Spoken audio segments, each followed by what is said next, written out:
Roy Prabhu from Yuga Dharma Harinam Ashram to come and serve the Srimad Bhagavatam class today. So I'll give a little bit introduction to Ram Roy Prabhu. Ram Roy Prabhu joined ISKCON in the year of 1978 in New York City, and he is a disciple of His Holiness Satsarup Das Goswami Maharaj, who was a direct disciple of His Divine Grace A.C. Bhaktivedanta Swami Prabhupada. And he has served in many capacities through through a book distributor, through Harinam, and many other activities. Right now he is the temple president of Yuga Dharma Ashram, which conducts 6 hours of Harinam Sankirtan all throughout New York City. Now they're temporarily located in Atlanta, Georgia, due to the COVID-19 pandemic.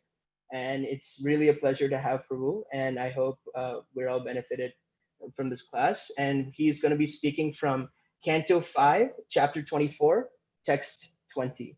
Hare Krishna. So Ram Rai Prabhu, you can take it over for till 9, and then the schedule goes 8 to 9 class and 9 to 9:15 questions. Hare Krishna. 5:24. Hare Krishna. Can you hear us? Yes, Prabhu. All right, I'm about to plug in the external mic, so give me a message if the sound is bad, okay? Okay. Hare Krishna, Hare Krishna, Krishna. Hare Hare, Hare Rama, Hare Rama, Rama Rama, Hare Hare. Should I read it? I want to thank the devotees in Columbus, Ohio, Hari Prabhu, who we know from coming to our New York Harinam on several occasions.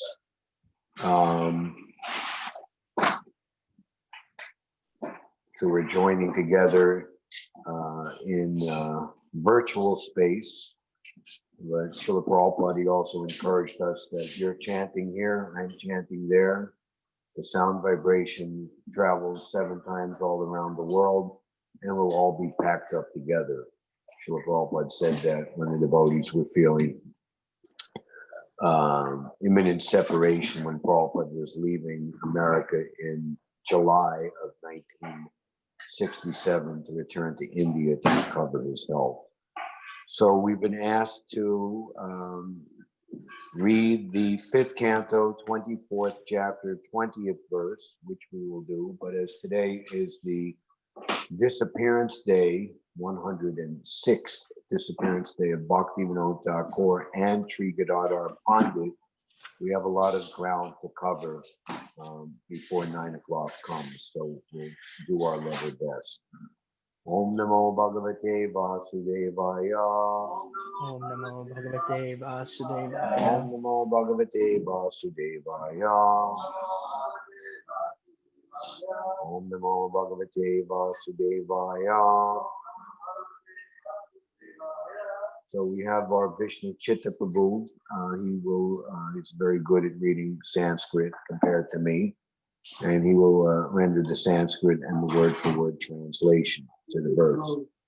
It's just prose, actually, so. Go ahead. Yasya ha vava kshuta patana praskalanadishu vava sakran nama biggranan purusha karma bandhanam anjasa vidunoti yasya haiva pratibhadanam mumukshavo nyataivo falabhante.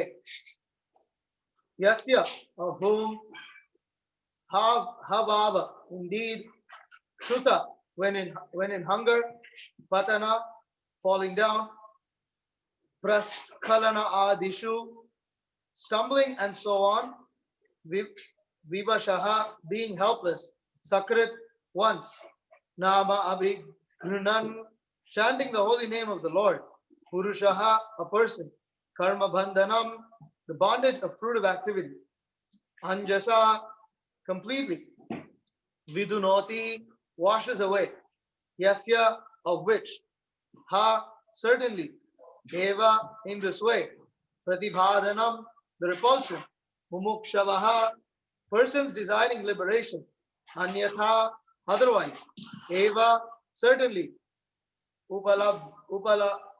upalabhante are trying to realize. You can read the translation. Translation and purport by His Divine Grace, A.C. Bhaktivedanta Swami Srila Prabhupada. Read the purport. Okay. If one who is embarrassed by hunger or who falls down or stumbles chants the holy name of the Lord even once, willingly or unwillingly, he is immediately freed from the reactions of his past deeds. Karmis entangled in material activities face many difficulties in the practice of mystic yoga and other endeavors to achieve that same freedom. Purport by His Divine Grace is Khan's Bhaktivedanta Book Trust, founder Acharya Srila Prabhupada. Jai Prabhupada. Jai Srila Prabhupada. So, just briefly, this is in the chapter entitled The Subterranean Heavenly Planets, which is within the midst of the description of the entire structure of the universe. And in this section of this chapter, The Subterranean Heavenly Planets, the glories of Bali Maharaj in relationship to Lord Vishnu as Vamanadev are described. Of course, that's more elaborately explained in the 8th canto. So you'll see Prabhupada will make reference to Bali Maharaj here. Purport: it is not a fact that one has to offer his material possessions to the Supreme Personality of Godhead and be liberated before he can engage in devotional service, as was the case with Bali Maharaj, that before he gave the 3 paces of land, which ultimately meant that he was giving everything in his possession, he was, by external consideration, not just even a demon, but the leader of the demons or non-devotees. And so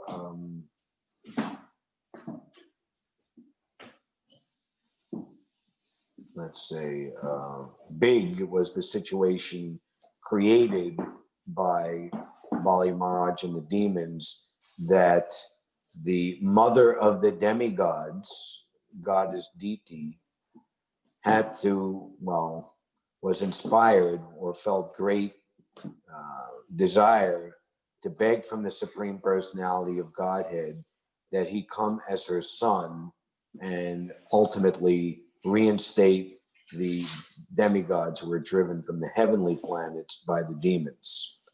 So this is a very big thing on universal, let's say, scale.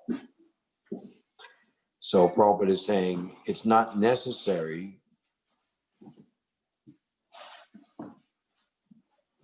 per se to offer his material possessions to the Supreme Personality of God and be liberated before he can engage in devotional service. Such was the case with great householder devotees like Srila Bhaktivedanta Thakur. He used his material possessions, his wealth, his name, his prestige, his renown, his intelligence to greatly further the Krishna consciousness movement. In Chaitanya Leela, the example is given of between Ramananda Roy, who was powerful governor of Madras province and very influential, wealthy personality, compared to, say, Raghunath Das Goswami, Rupa Goswami, who had renounced everything, and their lifestyle was certainly much different than that of Ramananda Roy. A devotee automatically attains liberation without separate endeavors. Bali Maharaj did not get back all his material possessions merely because of his charity to the Lord. So in Bali Maharaj's case, he gave the 3 paces of land, and Vamanadev, as Lord Vishnu, duly expanded himself and took everything in the universe as his begged charity, 3 paces of land. But within that, it was understood that the Lord gave back all of his quote unquote possessions and reinstated him on the planet Sutala which is a subterranean heavenly planet.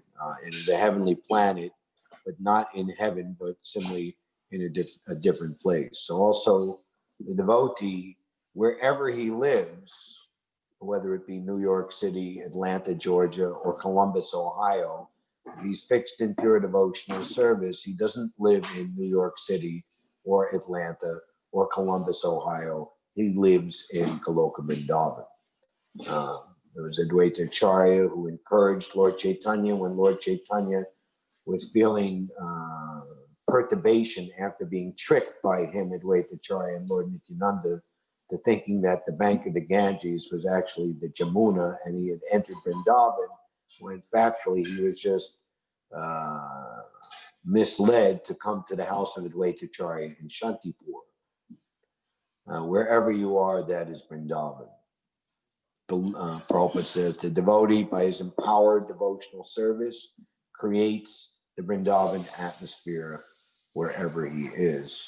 And on a practical note, Prabhupada also said that the pure devotee, by his expert administration and management, keeps the place under his jurisdiction in the mode of goodness, transcendental goodness, by his expert management.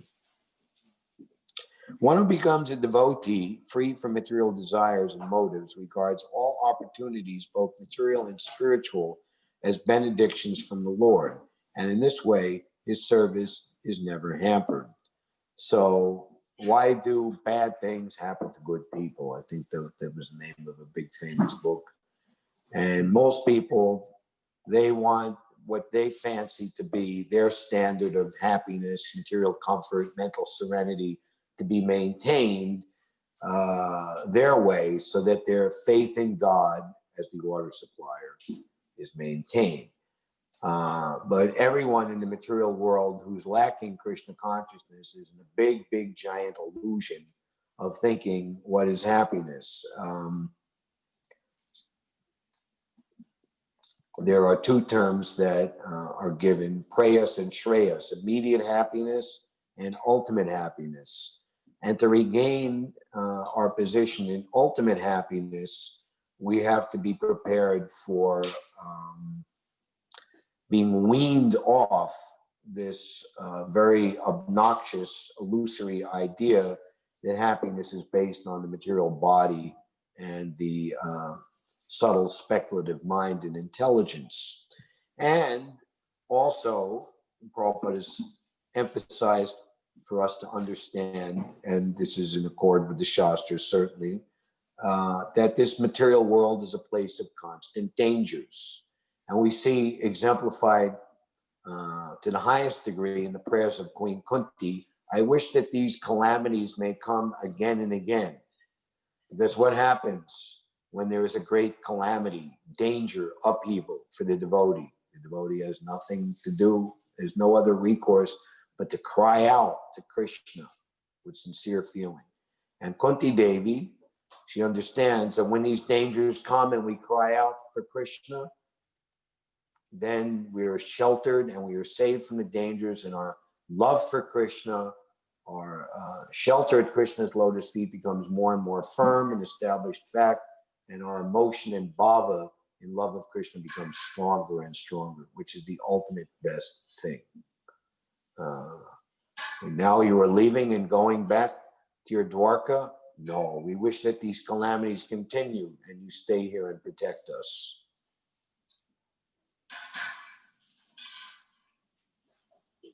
Tatenu kampam shushukshamano, one who Lord Brahma prays in the 14th chapter, 10th canto, that no matter what happens due to the reactions of my previous karma, or whatever happens in this material world, that I continue from the very core of my heart, offering my devotional service and prayers. His going back home, back to Godhead is assured, guaranteed in all circumstances. One who becomes a devotee, free from material desires and motives, regards all opportunities, both material and spiritual, as benedictions from the Lord. And in this way, his service to the Lord is never hampered. Bhukti, material enjoyment, and mukti, liberation, are only byproducts of devotional service. A devotee need not work separately to attain mukti. And Bilvamangal Thakur is now quoted, Mukti Svayam Muktanjali Sevate Sman. A pure devotee of the Lord does not have to endeavor separately for mukti because mukti is always ready to serve him. The devotees accompanied Prabhupada to the big Kumbh Mela in 1971. I believe that was in the 12-year cycle. The 12 times 12 every 144 years is the super Kumbh Mela. And I believe 1971 was that super Kumbh Mela. And devotees were very enthusiastic to learn about the glories of Kumbh Mela. And they asked Prabhupada, is it true that by bathing here at the designated times, which was like on the coldest day in the middle of the winter at 4 o'clock in the morning with millions of people in the dark, that by taking this bath one becomes liberated? Prabhupada said yes, but we've come here not for liberation. We're already liberated. We've come here to preach pure devotional service. A pure devotee of the Lord does not have to endeavor separately for mukti because mukti is always ready to serve him. And now what follows is from the chapter, The Glories of Haridas Thakur, Untitled Leela chapter 3, verses 177 through 188, which are the questions by the learned Brahmins and gentlemen there to Haridas Thakur about the glories and potency and efficacy of chanting the holy name, and Haridas Thakur's answers. And for time, we will just read the English, but the Bengali is presented to all these verses. Some say that by chanting the holy name of the Lord, one is freed from all the reactions of sinful life. And others say that by chanting the holy name of the Lord, one attains liberation from material bondage. So this is the query that's put forward. Haridas Thakur, however, said that the desired taken conjecture. Haridas Thakur, however, said that the desired result of chanting the holy name of the Lord is not that one is liberated from material bondage or freed from the reactions of sinful life. The actual result of chanting the holy name of the Lord is that one awakens his dormant Krishna consciousness, his loving service to the Lord. And in other places said, it is awakened in all circumstances. And Lord Chaitanya teaches us that in happiness or distress, you are my Lord unconditionally. And in the beginning of the Shishastakam, the Lord glorifies the chanting of the holy name, that it awakens all varieties of devotional service, ultimately immersing one in a great ocean of love. So we should take this fact to heart, and we shouldn't be chanting to get free of material desires and anxieties. Excuse us, we have the kitchen right next door, and we have deliveries from Chauncey Street, from the chaunce being put in the dal and other preparations, and we have to tolerate that.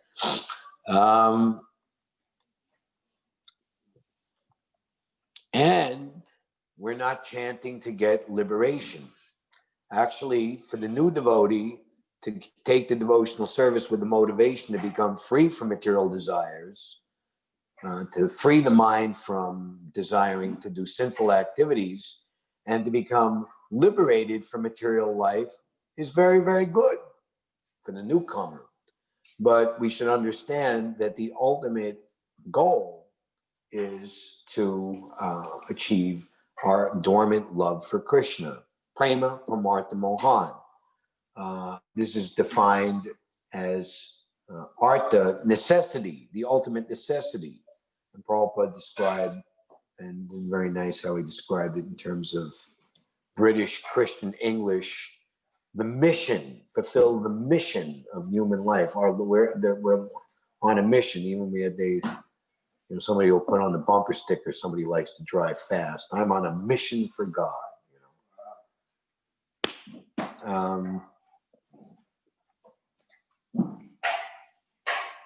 And our understanding when we're performing Sankirtan, public ministry, is that we're distributing love of Krishna. There are the beautiful chapters in the beginning of the Adi Leela, Lord Chaitanya as the gardener of the fruit of the tree of love of Godhead, and how the Panchatattva distributed the fruits of love of Godhead in the 7th chapter, Adi Leela. That's really not going to fly, the blending.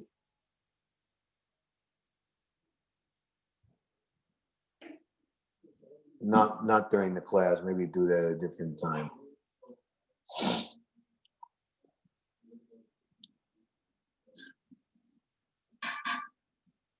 Srila Prabhupada, on coming on the Jaladuta in his Markani Bhagavat Dharma, written 5 days before docking in the Boston Harbor, described how the flood of love of Godhead will inundate the land, and all the poor, fallen, sinful, miserable living entities will be made happy. Prabhupada writes in one purport that the purpose of the Sankirtan movement, the purpose of Lord Chaitanya, is to make people happy. The actual result of chanting the holy name of the Lord is that one awakens his dormant Krishna consciousness, his loving service to the Lord. Haridas Thakur said that liberation and freedom from the reactions of sinful activities are only byproducts of chanting the holy name of the Lord. Prabhupada would give the example that you have $1 million. Of course, maybe today you have to have $1 billion. And your $1 million, $100,000, $10,000, $1,000, $100, $10, $1, 10 cent, 1 cent problems are all taken care of, because all is included within the million and $1 billion. So if you have love of Krishna, you have liberation, you have freedom from material desires, and everything else desirable along the way, because pure devotional service is based on whatever Krishna wants me to have or to not have, that is what I want. Whether it be opulence or so-called non-opulence or scarcity from the material point of view. Akinchana.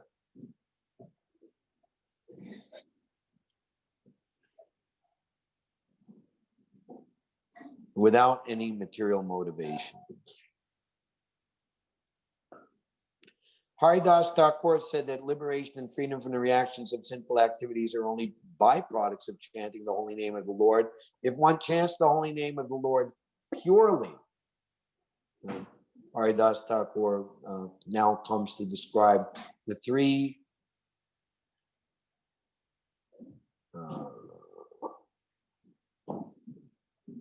we'll see how the examples are coming, and Prabhupada will describe at the end of the purport an understanding of the three stages of chanting the holy name.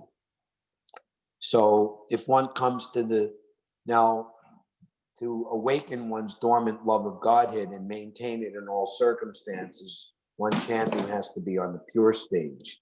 This is why, as beginning devotees, practitioners, we don't always feel ecstatic love of Godhead. We're reciting the 10 offenses and chanting the holy name, and it's admonished that one who considers himself a Vaishnava or is aspiring to become a Vaishnava. One time, one devotee on a morning walk said, Prabhupada is Vaishnavas, and went on to say, we should, and Prabhupada cut the devotee off. Vaishnava? We are not Vaishnava. Vaishnava is a very, very high thing. We are aspiring to become servants of the Vaishnava. So if one chants purely, he attains the platform of loving service to the Supreme Personality of Godhead. In this regard, Haridas Thakur gave an example comparing the power of the holy name to sunshine. He placed the verse before all the learned scholars present, but the learned scholars asked him to state the purport of the verse. Haridas Thakur said that as the sun begins to rise, it dissipates the darkness of night, even before the sunshine is visible. Before the sunshine even takes place, the light of dawn destroys the fear of the dangers of the night, such as disturbances by thieves, ghosts, and rakshasas. And when the sunshine actually appears, one engages in his duties. So there's that wonderful song by Bhaktivinoda Thakur, Arundaya Kirtan, and Jeev Jago, describing how Lord Chaitanya took his devotees on Nagar Harinam Sankirtan at dawn, and how the holy name is like the sun risen in the sky of the heart, and how the pure holy name, full-fledged pure holy name, is like the full-fledged sun in the sky. Before the sunrise even takes place, the light of dawn, now the light of dawn is entering. Arise, O Jiva soul, and give up your sleep. Destroys the fear of the dangers of night, such as when the sunshine actually appears, one engages in his duties. This is very important. Why we take advantage of the Brahma Muhurta, this period just before the sun rising, because it is the most glorious time of the day. This is taken advantage of by those in the mode of goodness, whereas those in the mode of ignorance abhor this time of day and are always fast asleep. And they're more enlivened in the late night hours, 11, 12, 1, 2 o'clock in the morning, when sinful activities, ghosts and evil, their evil companions become enlivened and prominent. We got a graphic experience of that for the 2 years we were living on the Lower East Side of New York City, which certainly is a place that caters to this type of mode of ignorance lifestyle. Similarly, even before one's chanting of the holy name is pure, one is freed from all sinful reactions, and when he chants purely, he becomes a lover of Krishna.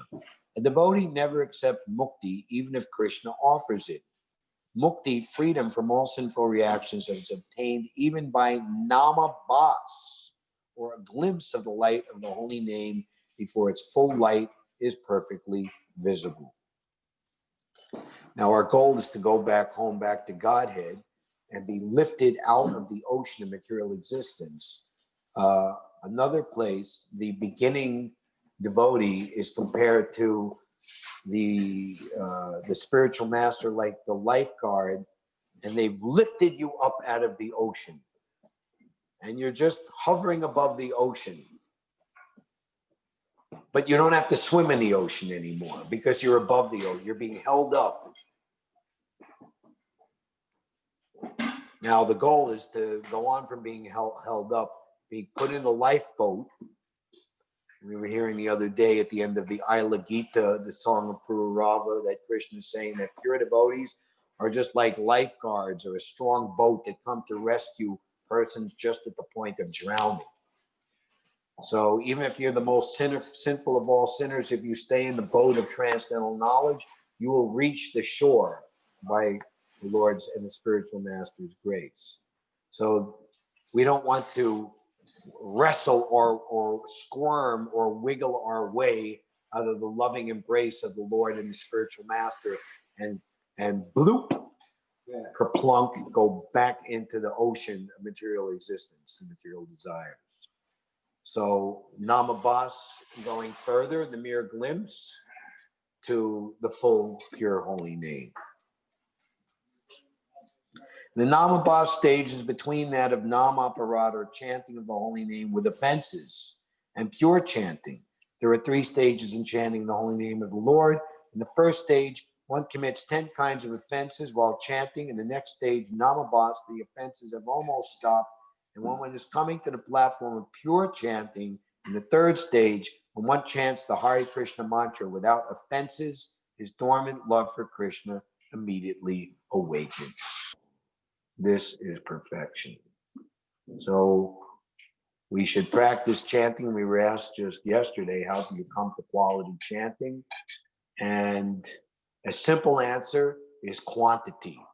Sankhya Purvaka Namagana Natibi. Lord Chaitanya didn't just say chant, he said chant a fixed number of rounds. And ultimately, the essence of all advice, as Rupa Goswami learned from Lord Chaitanya, is one should come to the stage of chanting constantly. That means always absorb one's mind in the name, fame, form, qualities, and pastimes of the Lord, especially in this age. That is best, if perhaps the only way to be facilitated, by chanting the Hare Krishna Maha Mantra constantly. This is one reason why Prabhupada very much wanted a Kandanam Sankirtan installed and maintained decade after decade, nonstop, especially in Mayapur and Vrindavan. In 1975, there was a 60-year already, since 1915, unbroken Nam Sankirtan Kirtan Mandali at the nearby Bhagavat Nivas ashram. And Prabhupada said they're bona fide Akinchana Vaishnavas. So I want such a kirtan for our temple. So now some 34 years has been a Kandanam Kirtan maintained in the Krishna Maha Mandir since 1986, due to the sincere effort of Srila Prabhupada's disciple, Sri Ad Ainjar Prabhu. So by constantly chanting, Prabhupada gave the example of pouring pure white milk into a glass of black ink. The ink will come out as you pour the milk, and ultimately all the ink will go out and you'll only be left with pure milk. So today is the disappearance day of Bhaktivinoda Thakur, and in the glorious Bhakti Siddhanta Vaibhav by His Holiness Bhakti Vikas Maharaj, Vishnu Chitta, I just heard this recently. Maharaj said how many years he was working on this. What is the? I think he's saying he was working on it for 20 years, or thinking, conceptualizing, but the actual work. 18 years. 18 years.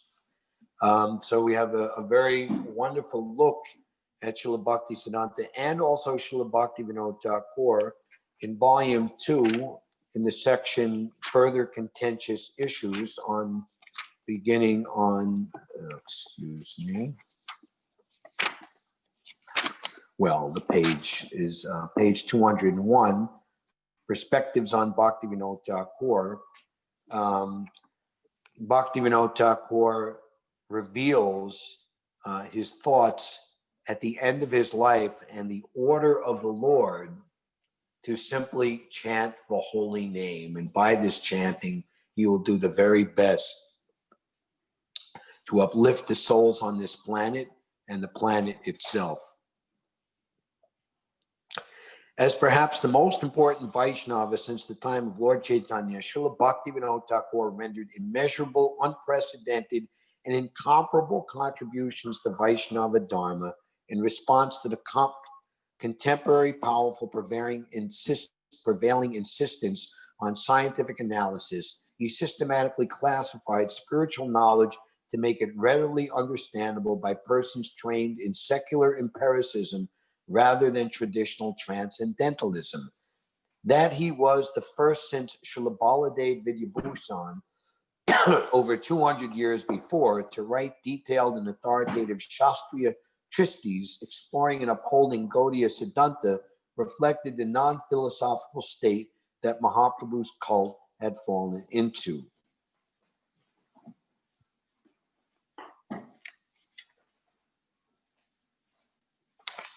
In addition to the purely philosophical works, Bhaktivinoda wrote in a wide spectrum of styles and genres, both modern and traditional, and in several languages, in pursuance of his observation that it was necessary to present different kinds of literature with Shuddha Bhakti admixed in, quote, homeopathic dose. He composed hundreds of songs suitable for the guidance and elucidation of the sadhakas, thus fulfilling a virtual lacuna in and profoundly augmenting the already rich Gaudiya Kirtan tradition that previously had consisted largely of laudatory works or those appropriate only for consummate devotees, like the books of the six Goswamis, especially.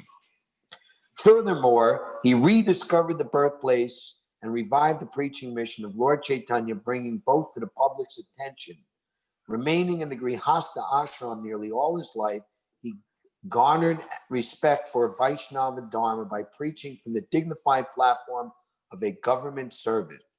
And even today, if one is the district magistrate, that is the highest position in that area.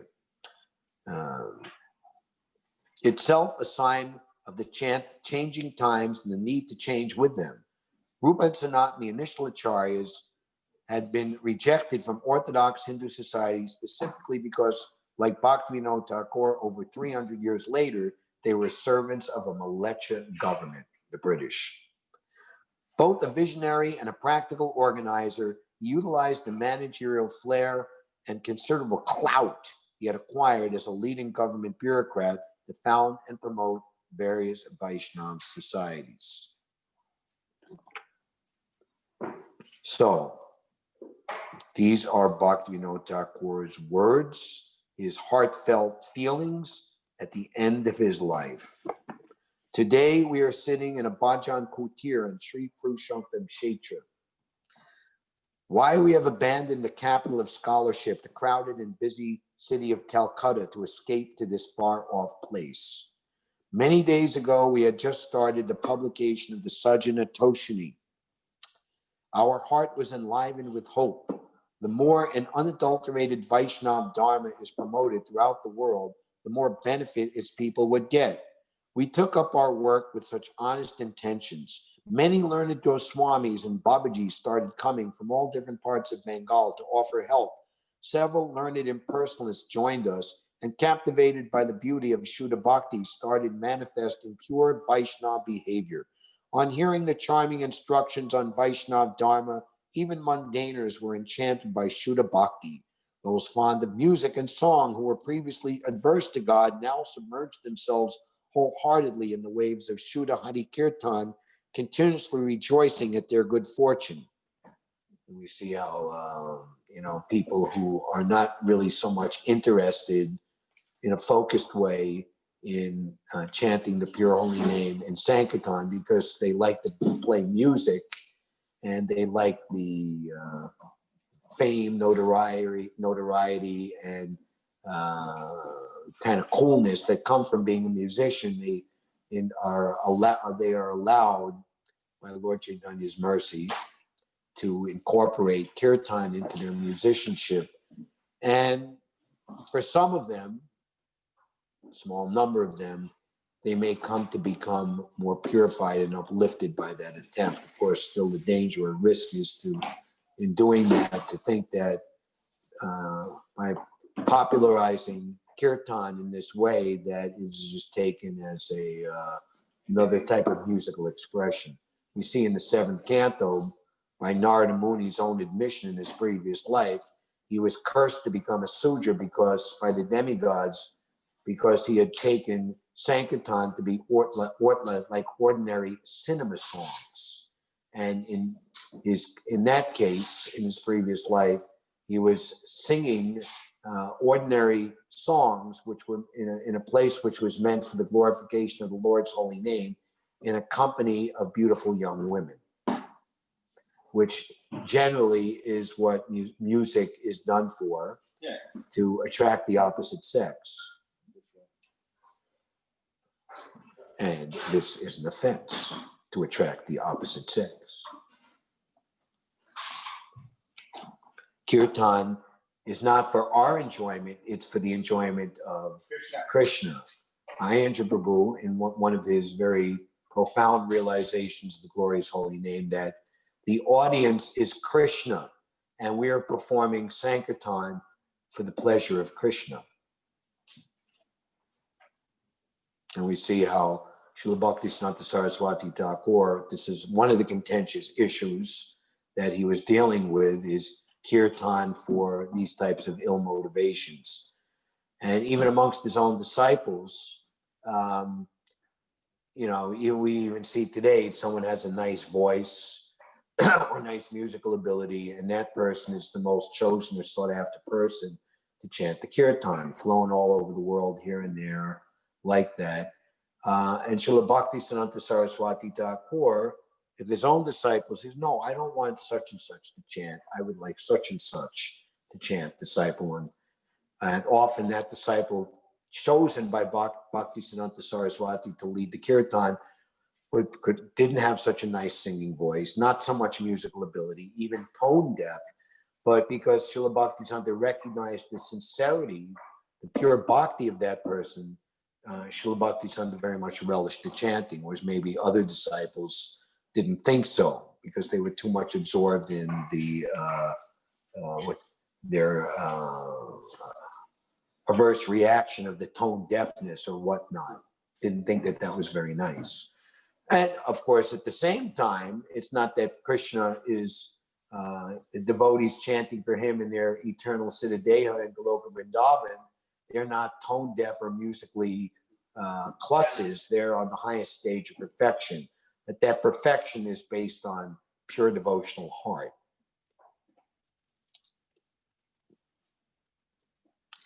Those fond of music, continuously rejoicing in their good fortune. In towns and villages, devotional societies were established one after another.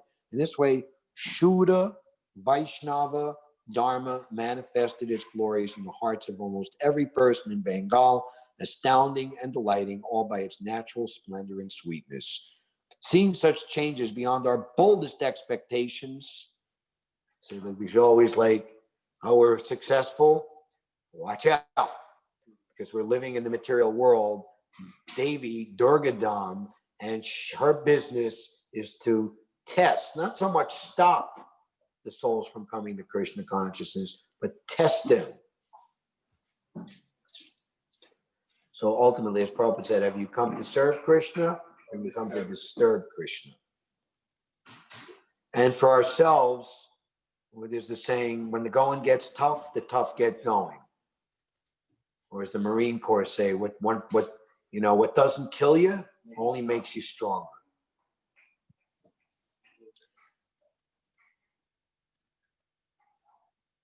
Unfortunately, at this very point, the time and course of events suddenly altered. All those false religions that had hidden themselves hither and thither from the powerful rays of Vaishnava Dharma, just as glowworms hid from the rays of the sun, suddenly started crawling out of their hiding places, taking on new forms.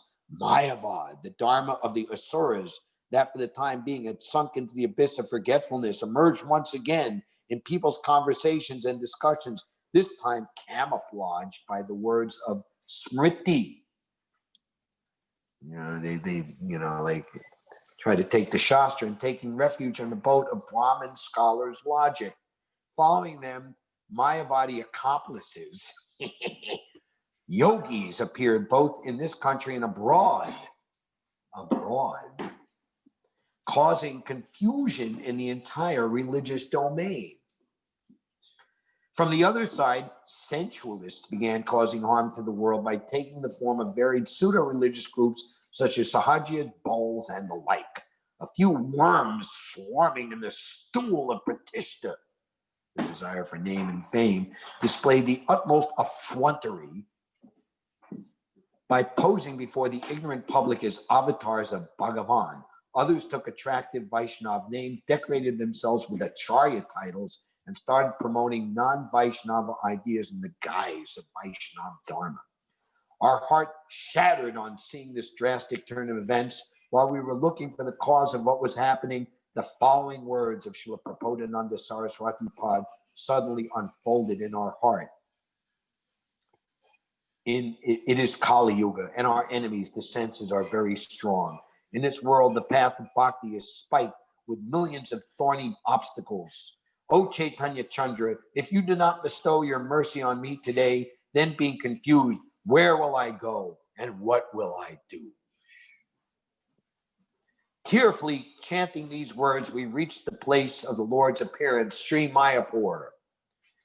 Yet even there, our sorrow did not subside. Having forsaken our homeland in search of the Lord, we finally came to Sri Kshetra, Jagannath Puri, the place of his disappearance. Here we rolled in despair on the golden sands, and then the Lord revealed the following message in our heart. O Sajjana Toshini. What does Sajjana Toshini mean? The best of the satisfied, pure devotees. May thou be in peace. In this samsara, the nature acquired by the jivas according to their karma in unlimited rebirths pushes them to assume more karma again and again. As long as they are not fully freed from non-devotional desires, whatever good instruction you give them will bounce off their ears and not penetrate their hearts. Thus, no matter how well you preach bhakti dharma, however much you discuss bhakti katha, due to their karma, you will not be able to give them anything substantial. Now, what does the Lord order Bhakti Vinod Thakur to do? Now hear my command. Stay in the place where, after burying my beloved Haridas, what did Lord Chaitanya said? Now this place, this ocean has become a great place of pilgrimage. Anyone who has seen the passing of Haridas Thakur, anyone who has taken part in the feast, anyone who has offered sand on the body will achieve the shelter and mercy of Lord Krishna very soon. There is such potency in seeing Haridas Thakur, Nam Acharya. My beloved Haridas, I performed loud kirtan here, where after burying my beloved Haridas, I performed loud kirtan. Reside here and pray for the welfare of the burdened souls by constantly chanting the glories of Sri Nam. Hearing these glories will bring them the sukriti. That means the piety, transcendental piety, that will give them confidence in the power of the name. This, in turn, will bless them with faith in Shuddha Bhakti, birth after birth. So this is the potency of the pure devotees chanting. The Lord wants them to chant. Forget all the talks in philosophy. Nam Sankirtan. In obedience to the order of Sri Krishna Chaitanya, the Lord of our heart, here we set up a bhajan kutir where the heaving waves of the ocean crash onto the seashore. And this is where Bhakti Vinod Thakur disappeared on this day 106 years ago. Can we have the photograph of the deities of Gadadhar, Gaur Gadadhar? So,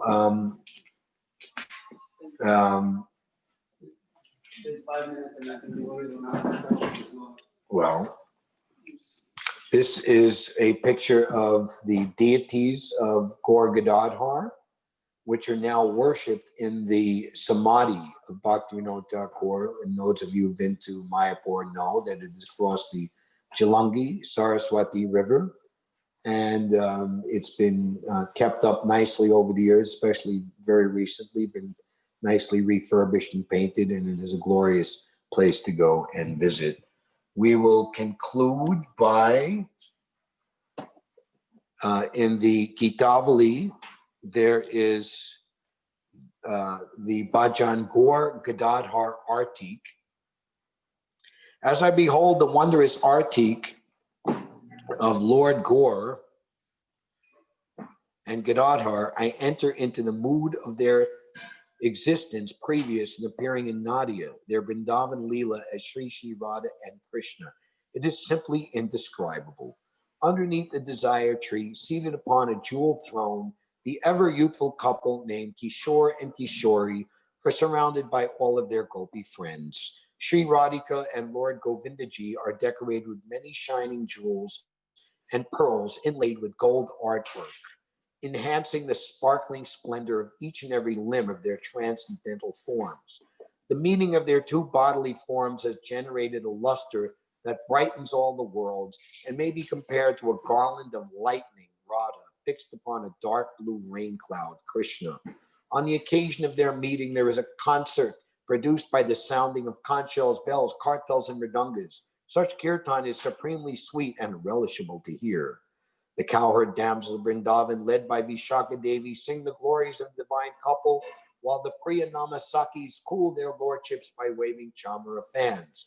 Ananga Manjari offers them sandalwood pulp scented with chua, while Rupa Manjari places a garland of jasmine flowers around their necks. The beautiful Lalita Sundari holds a lamp of 5 flames scented with camphor and waves it aloft, offering arti to the divine couple. Parvati, Lakshmi, and the personified Vedas cry in great happiness while rolling on the ground and singing of the fortunate position of the damsels of Brajabhumi. Bhaktivinoda resides at Surabi Kunj in the land of Gotrum Dweep, relishing the joy of the divine love at the sight of this beautiful arti. And in concluding Gitavali in his Sri Godruma Chandra Upadesh,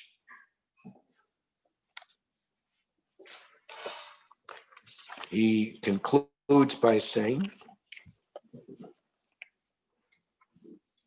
remember the wonderful pastimes of Gaur and Gadadhar. Become a servant of Gaur and Gadadhar. Listen to the beautiful narrations concerning Gaur Gadadhar and worship Lord Gaur, the beautiful moon of Godrum's forest bowers. Hare Krishna. Thank you very much. Srila Bhaktivinoda Thakur ki, Srila Gadadhar Pandit ki, Srila Prabhupada ki, Nitai Gaur Premanandi, Hari Hari Bol.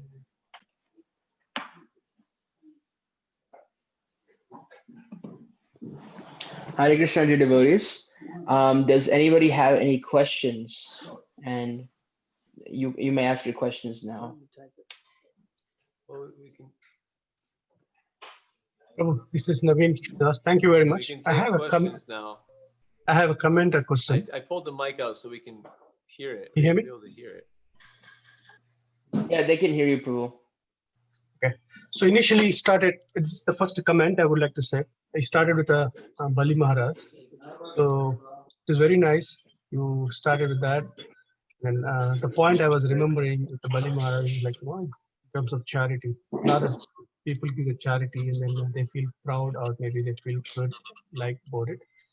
But at the time of the pastime happened, what Krishna was looking for, not just for charity. So in other words, it says that we give charity to others, which we received in charity, because that is not a big thing. But what Krishna was looking, not Bali Maharaj's wealth, but his Atma Nivedan by himself, offering himself. So that is a pastime till the last word she was waiting. We all know that read the pastime, he was being bounded, he was wished to use the harsh words and all those things. Bring the best out of him, which is giving himself. So that's one comment which I want to mention, that giving charity to others, which we receive in charity, rather than that giving ourselves. Then Krishna gives himself. Based on the comment, I would like to come to the question. You mentioned that analogy of ocean. People get drowned in the material world and then they'll be hovering over the ocean. When Vishnu or Devotees comes, they will be carrying. But you mentioned a point on the verge of death. At the time of the last minute, they will be saved. Why is like that? It happened to the Gajendra, it happened to the Bali, it happened to many devotees. But even Draupadi, you'll be keep trying. But sometimes at the time, people will lose hope. Walking, is Krishna's watching, is something. But at the time of death, that's it. That is the time he comes. It's too long and we can't hear anything, and this is way too long and we don't have much time. So Okay, it should be very simple and short, the question or the comment. Maybe Hari, you can say what I said in one nutshell at the end. You cannot hear my voice, sorry. Yeah, Prabhu, his question is, heard like maybe 10% of what was being said. It's okay. Yeah. His question is basically like, why does Krishna wait till the time of death? When Like that. when devotees are like struggling, Krishna always waits to the last moment to like pull them out, and he gives an example of so many like Draupadi and Parikshit Maharaj and stuff. So you could talk like, why is that? Not necessarily. Not necessarily at the last minute. We were one devotee shared something from one scripture that the Lord will there to greet the devotee at the time of death and take him back home, back to Godhead. In the third canto, in the Kapila Dev's instructions to Mother Devahuti, Kapila Dev says, I take him to the other side of repeated birth and death. Prabhupada describes the thinking of the devotee. He says that then I'm not fit to go back home, back to Godhead. For my sinful activities and mischievous activities performed in the past, I'm fit to be sent to the lowest regions of hell. Let's see if Krishnadas Kaviraj Goswami, Jagai and Madhai are I'm more fallen and sinful than they. Anyone who hears my name or utters my name loses the result of all of his pious activities. So the devotee thinks like that. Now, Kapila Dev, Prabhupada says in that section in the third canto, the Lord, without the devotee's knowledge, arranges to take the devotee back home, back to God just at the time of leaving the present. Yes. So Prabhupada describes that the mother instructs the daughter-in-law by instructing the daughter. So the life of devotee is always an emblem of instruction that others can follow. We see Srila Prabhupada in his Leela of leaving the world demonstrated extremely serious illness that lasted over a very long period of time.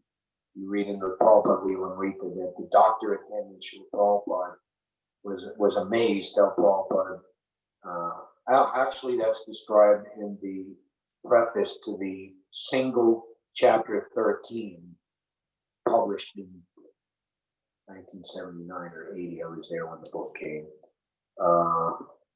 It's described that the physician attending Srila Prabhupada was amazed at how transcendental and peaceful Prabhupada was. An ordinary man would have been crying out in great pain from the condition. And it says that Prabhupada's translating, and this chapter is an amazing testament that nothing can impede the activities of the pure. Nothing can impede the activities of the pure devotees of the Supreme Personality of God. So Prabhupada said, don't think that this isn't going to happen to you. Now, at the same time, pure devotee is both-sided. Prabhupada was being interviewed by Associated Press reporters in 55th Street in 1976 and was asked, are you in direct communication with God? Prabhupada said, yes. And Rameshwar Prabhu was there trying to interpret it because the men were just astounded that Prabhupada could make such a claim. So what it means is that, the intelligence is an energy of Krishna, and Krishna God, tells the devotee through his intelligence what to think. He said, no, Prabhupada cut it off. Krishna tells me directly. And so there are emotions and intellectual levels that are very deep, multivariate, and run simultaneously for the pure devotee. That would be my answer. So, should we take one more? We follow a pretty rigid schedule here, and we're already over time, but okay. Thank you for this opportunity. Don't cut it off just yet. To associate with us. We have gained some realization over the years by especially the last 8 years.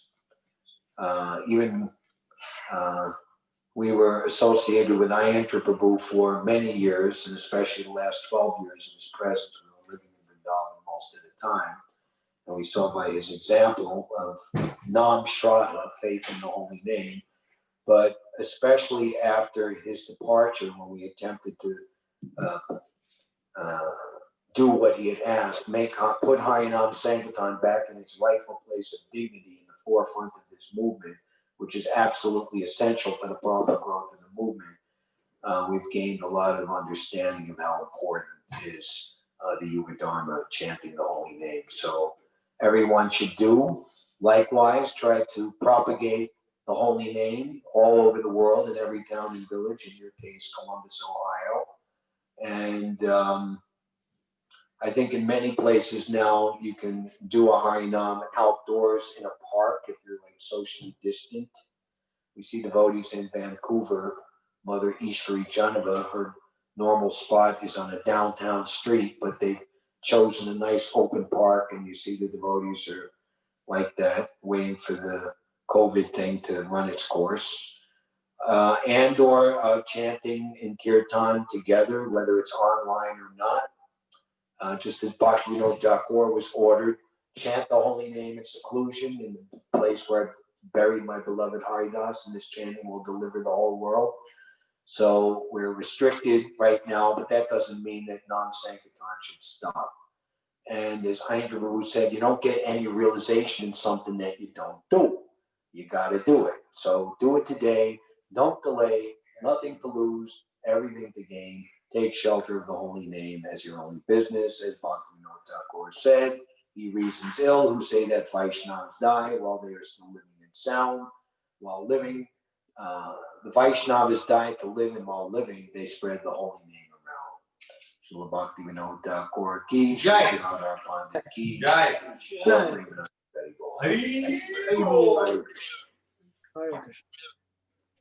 Hare Krishna. Thank you so much, Ram Roy Prabhu, for facilitating. All right, so were you going to come and pay us a visit? Hari, coming or not? I'm on my way. I'm in New Vrindavan right now. I'm I'll just see you going to tomorrow. Chaitanya Bhagavat, and I'm coming soon. If anyone needs any books, please let us know. Right at the airport, and you can drive a car here. Yeah, devotees, if you guys would like the Bhakti Siddhanta Vaibhava that Prabhu dude, was out reading of print, from man. today, Come on. then It's out of please contact me, and I'll contact Mahotsav Prabhu. So it's a very, very good thing to have. So thank you all devotees. Thank you, Ram Roy Prabhu. So Vacha Kalpatarubhyascha, Kripa Sindhubhya Evacha, Patitanam Patitanam Pavanebhyo, Pavanebhyo Vaishnavebhyo Namo Namah. Ram Roy Prabhu ki jai. Ki Yuga jai. Dharma Harinam Prabhu ki jai. Jai, jai, jai. Hare Krishna. Hare Krishna.